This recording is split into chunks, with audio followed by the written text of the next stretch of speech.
बहू का अत्याचार। नमस्कार दोस्तों, सानिया वॉइस स्टोरी चैनल में आप सभी का स्वागत है। तो दोस्तों, आज की कहानी है बहू का अत्याचार।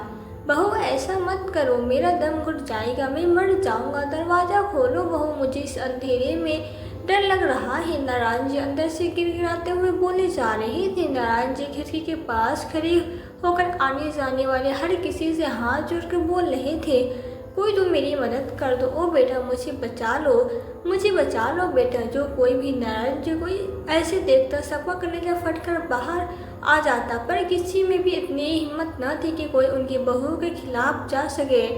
एक दिन मीरा बोली, पूजा कुछ तो करना पड़ेगा, इस बुढ़े का बुढ़िया तो मर गई लेकिन बुढ़े को हम पे छोड़ गई।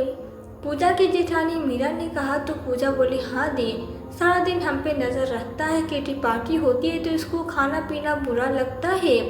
दोनों ने शाम को महेश और अनूप के आने पर कहा, अपने बाप को क्यों नहीं देखते हो, हमारा बस का नहीं है।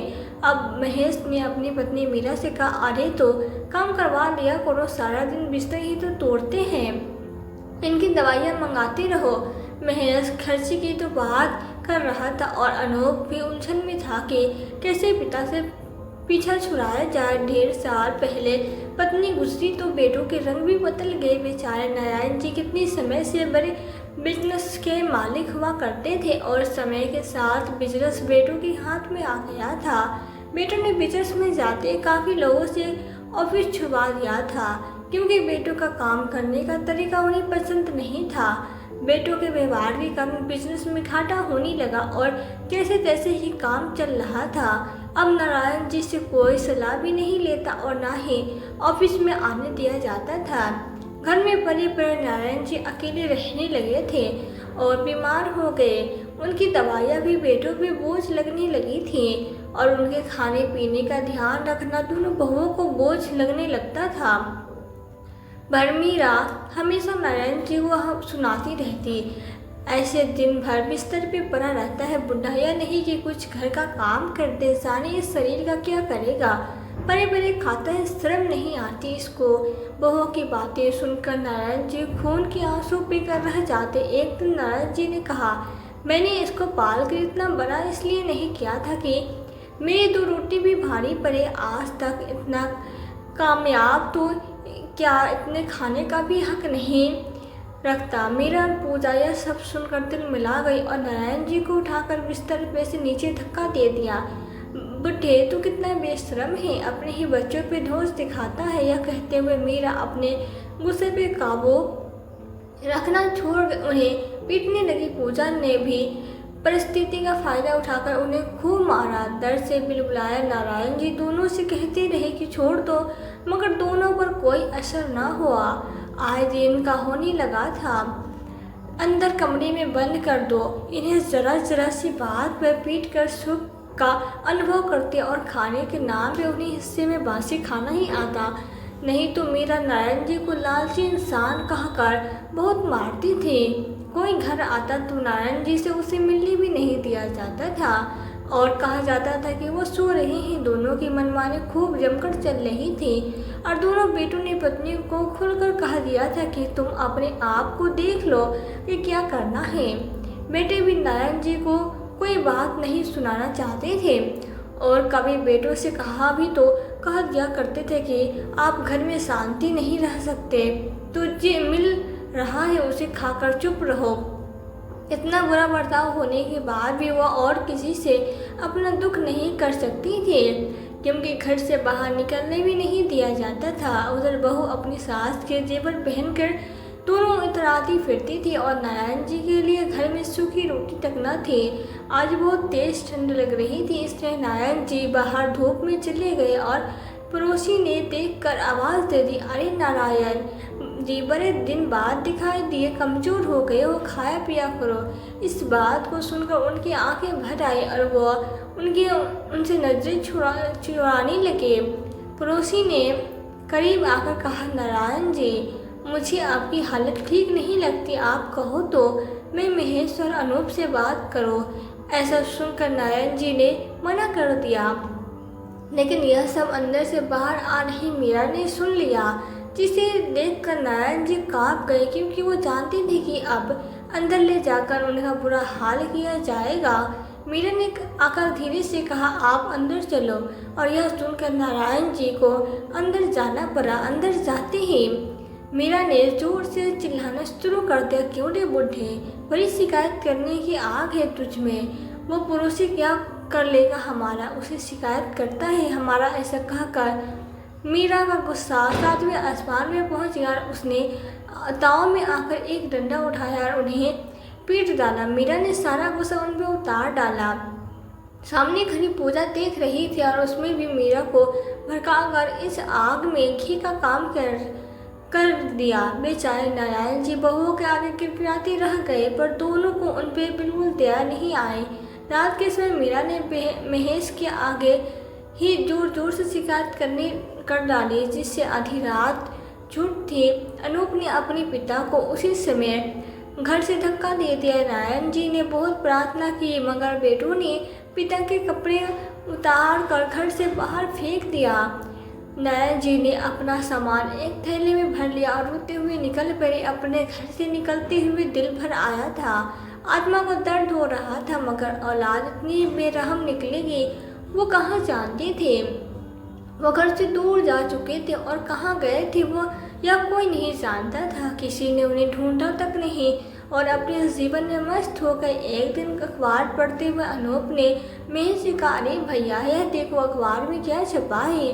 महेश ने भी जब गौर से वो कॉलम पढ़ा तो खुशी से उछल पड़ा, अरे यह तो लॉटरी लग गई। अनूप मज़ा ही आ गया, अब जिंदगी ऐसो आराम से गुजरेगी। महेश की आंखें चमक रही थी, आखिर ऐसा क्या मिल गया था अखबार में जिसकी इतनी खुशी हो रही थी। उसके साथ साथ अनूप भी बहुत खुश था और साथ खरी पत्नियों को तो सपने में ही देखने लगी थी भैया। लेकिन अगर उन्हें पता चल गया कि हमने ही उन्हें घर से निकाला था तो फिर वो करोड़ों रुपए हमें थोड़ी मिलेगा। अरे ये कौन बताएगा, जिसको पता है वो थे पापा और वो तो मर चुके हैं ना। बुढ़े महेश ने अनूप के सर पे हाथ मारकर कहा, वैसे भैया पापा ने इतना बड़ा काम भी किया था, या तो हमें कभी पता ही नहीं चला। अनूप सोच में था। यह अखबार जिसे पढ़कर घर में खुशियाँ की लहर दौड़ गई थी, उसमें उन दोनों भाइयों के पिता नारायण जी के मर जाने की खबर छपी थी और जिसके इंश्योरेंस में मृत्यु के बाद नॉमिनी सदस्य को 1 करोड़ मिलना था। यह दोनों भाई ही थे। उसका शरीर एक हॉस्पिटल में रखा हुआ था और वहाँ के लोगों ने अखबार में यह खबर एक फ़ोन नंबर के साथ दी थी। मीरा और पूजा दोनों के पैर भी जमीन पे नहीं पड़ रहे थे। 1 करोड़ की धनराशि मिलना कोई छोटी बात नहीं थी।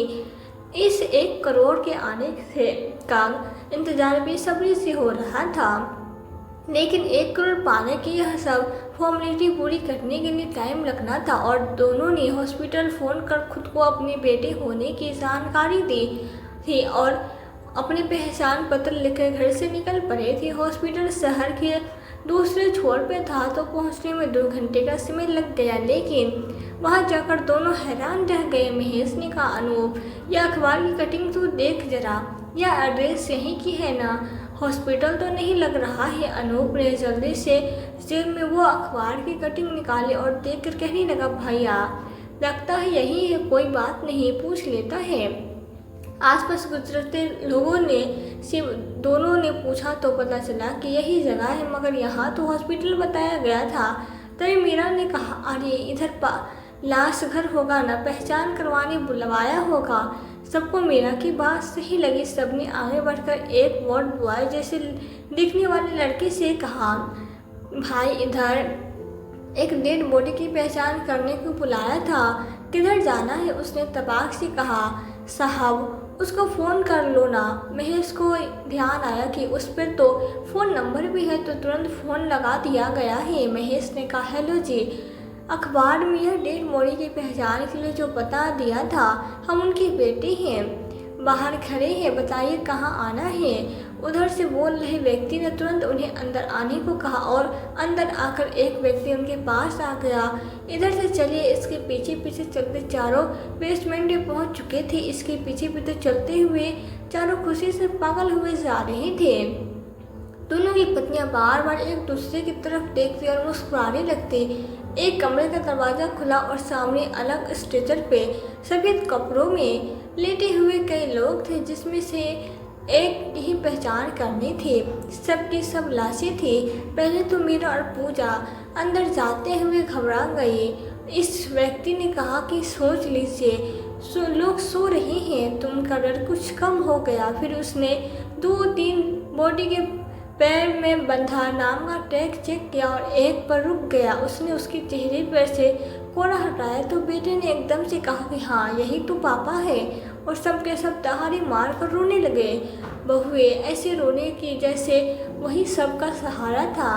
पापा, अब हम कैसे जिएंगे, अब क्या होगा? इस तरह के शब्द कहते हुए चारों रो रहे थे। पहचान हो चुकी थी, मगर बाहर आकर उसने दोनों बेटों से उसके पहचान पत्र मांग लिए। उन्हें यह साबित करना था कि यह नारायण जी के बेटे ही हैं।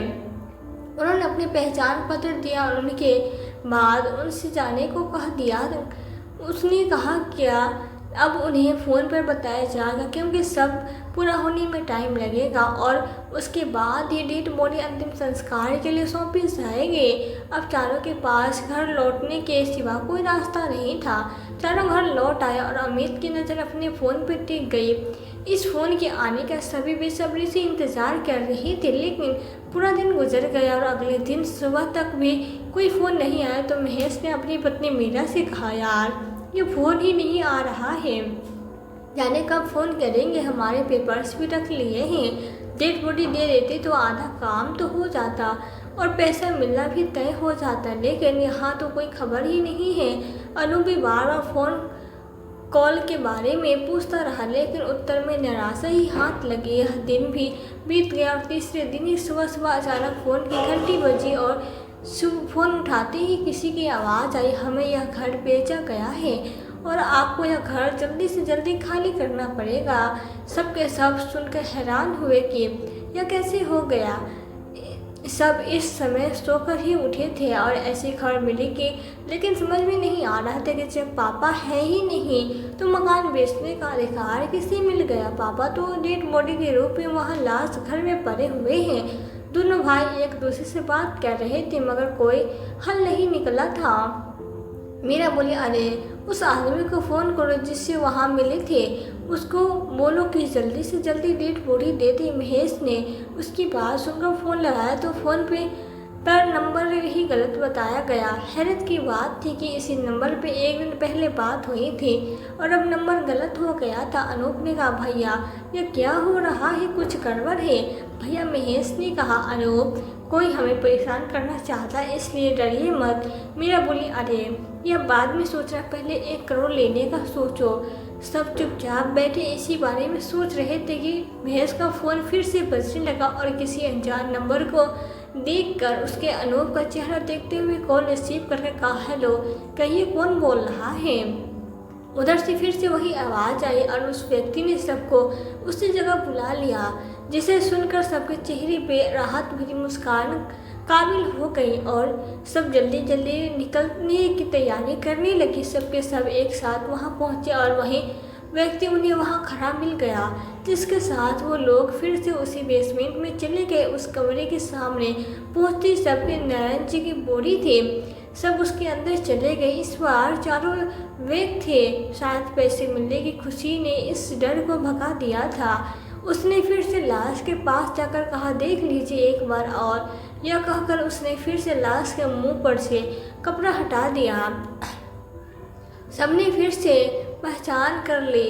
यह आदमी ने उसके पेपर्स लौटा कर कहा, इन्हें कैसे ले जाएंगे आप? तो महेश ने कहा, आप एम्बुलेंस का इंतजाम करवा दीजिए। उस आदमी ने 100 रुपये लिया और इंतजाम कर दिया। उसने एक आदमी बुलाया और उसके साथ निकलकर एम्बुलेंस में बॉडी रखवा दी। वो दोनों व्यक्ति इस एम्बुलेंस में बैठकर इन चारों की गाड़ी के पीछे पीछे चलकर उनके निवास स्थान तक पहुंच गए। वहां जाकर फिर से डेड बॉडी की बाहर उतारा और अंदर पहुंचकर ज़मीन पर लिटा दिया, जिसके बाद एम्बुलेंस के साथ वो लोग वापस चले गए। अंदर जाकर महेश ने जल्दी जल्दी से रिश्तेदारों को फ़ोन कर दिया था, जिसे 1 करोड़ लेने के लिए अंतिम संस्कार के साथ सबके साथ फोटो लिया जा सके। सब इंतजाम किए जा रहे थे, लेकिन सबके चेहरे पे 1 करोड़ की खुशी और पिता के मरने की खुशी छिप रही थी। तभी एक फोन आया और सबके चेहरे पर मौजूद खुशी दुख में बदल गई। अभी रिश्तेदारों का आना बाकी था और माहौल अपने आप गमगीन हो गया। महेश ने कहा, अब क्या करें? वो लोग थोड़ी देर में आते होंगे, इधर तो बॉडी पड़ी है और रिश्तेदार भी आने वाले हैं। अनूप ने कहा, भैया पहले चेक तो करो कि क्या घर वाकई में बेचा गया है। बिना पापा के घर कौन बेच सकता है? यह बात सबके मन में खटक रही थी कि आखिर यह कैसे हो गया था। इस घर की वसीयत में तो दोनों बेटे हिस्सेदार थे और ऐसे में घर कैसे बेच दिया गया था। महेश ने कहा, मैं सब पता करूंगा, लेकिन फिलहाल अपने बाप को तो जला दे।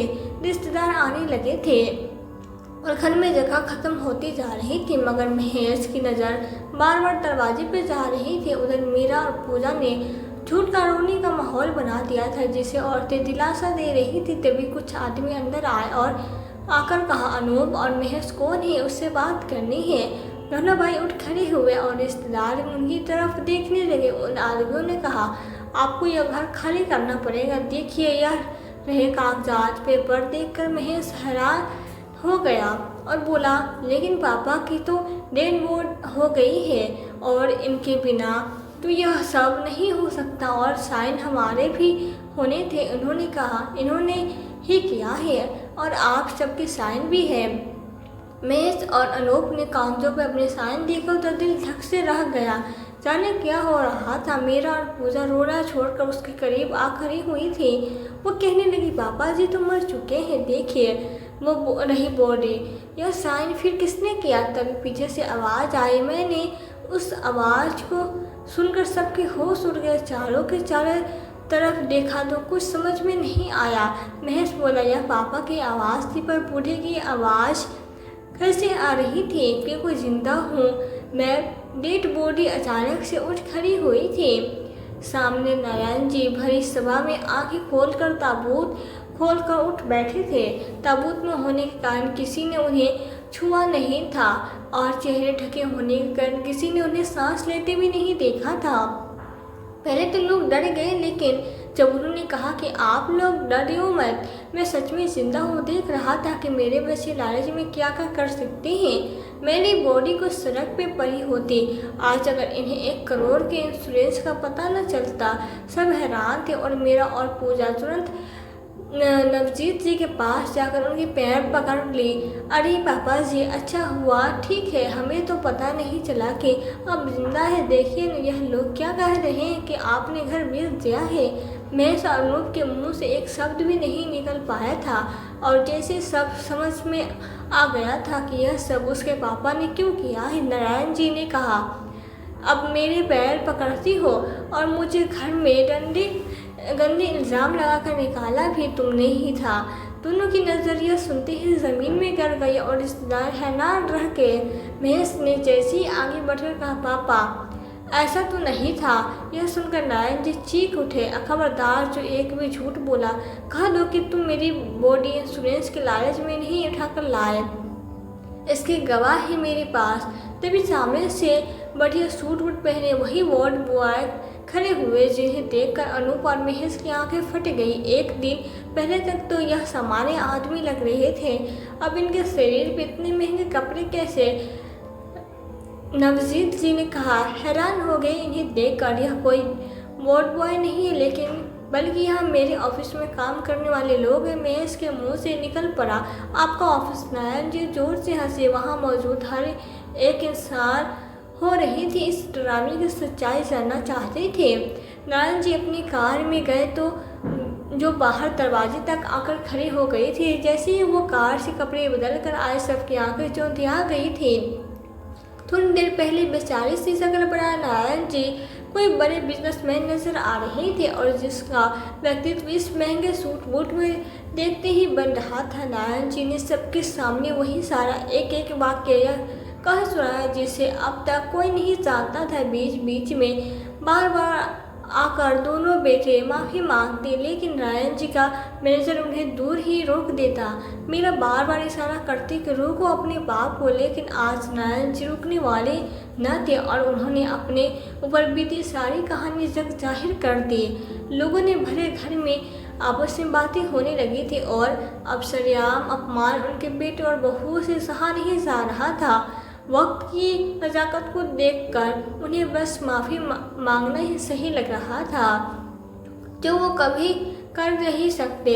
मगर क्या होना था, नारायण जी को माफ़ करना गवारा ही नहीं था, क्योंकि वो दर्द और जख्म आज भी सीने में जिंदा थे जो अपनी ही औलाद से दिए गए थे। क्या सोचते हो कि अब मेरे मरने के बाद 1 करोड़ का तुम्हें धन मिलेगा? ऐसा कुछ नहीं होगा। अब मेरा जो भी है मेरे इस साथियों का है, जिन्होंने मेरा साथ ऐसे समय में दिया। इन्होंने मुझे इस दिन सड़क से उठाया, जब मेरा एक्सीडेंट हुआ था। देखा तो पहचान गए, मुझे जल्दी से अस्पताल ले गए, मेरी सेवा कर के मुझे स्वस्थ करा दिया। उस दिन जब मुझे घर से निकाला गया तो मैं अपने साथ को कागज ले गया था जो मेरी जमा पूंजी थी। उस पैसों से इन लोगों के साथ मिलकर फिर से बिजनेस किया और फिर से वही खड़ा हुआ इतिहास खुद को दोहराता है। यह सब इन्होंने इसलिए किया था कि कभी मुझे इन्हें अपने यहाँ काम किया था और उसी नमक का कर्ज समझकर इन्होंने चुकाया। लेकिन एक तुम जैसी मेरी औलाद है जो अपने बाप को सड़क पे धक्का दे देती है और मरने के लिए छोड़ देती है। ऐसे संस्कार तो नहीं दिए थे ना मैंने तुम्हें, जो अपनी गैरत भी छोड़ दी तुमने। नारायण जी का गुस्सा बुरी तरह से फूट रहा था और सबके सामने चारों का अपमान का घूंट पीना पड़ रहा था। सभी नाते रिश्तेदार एक दूसरे से महेश और अनूप की बातें कर रहे थे। चारों तरफ कानाफूसी चल रही थी, जमकर बेइज्जती हुई थी। जितना भी अपमान मीरा और पूजा ने उनके साथ अकेले में किया था वह उनका सरेआम हो चुका था। नारायण जी ने आके कहा, यह घर मैंने सच में बेच दिया है और यह वृद्धाश्रम ट्रस्ट वाले हैं। अब यहाँ वृद्धाश्रम बनेगा जिससे कोई मेरी इस सड़क पर मरने के लिए न पड़ा हो, बेसहारा न हो और उसको यहाँ सहारा मिले। चारों बेटे बहू माफ़ी मांगते हुए कदमों में गिर गए थे, लेकिन अब पछताते हो क्या? जब चिड़िया चुग गई खेत, चारों को वही ज़मीन पर रोता बिलखता छोड़कर नारायण जी बाहर खड़ी चमचमाते महंगी कार में बैठकर अपने ऑफिस चले गए। वाले लोगों के साथ वहाँ से चले गए और चारों रोते हुए बस देखते ही रह गए। तो दोस्तों, यह थी हमारी आज की कहानी।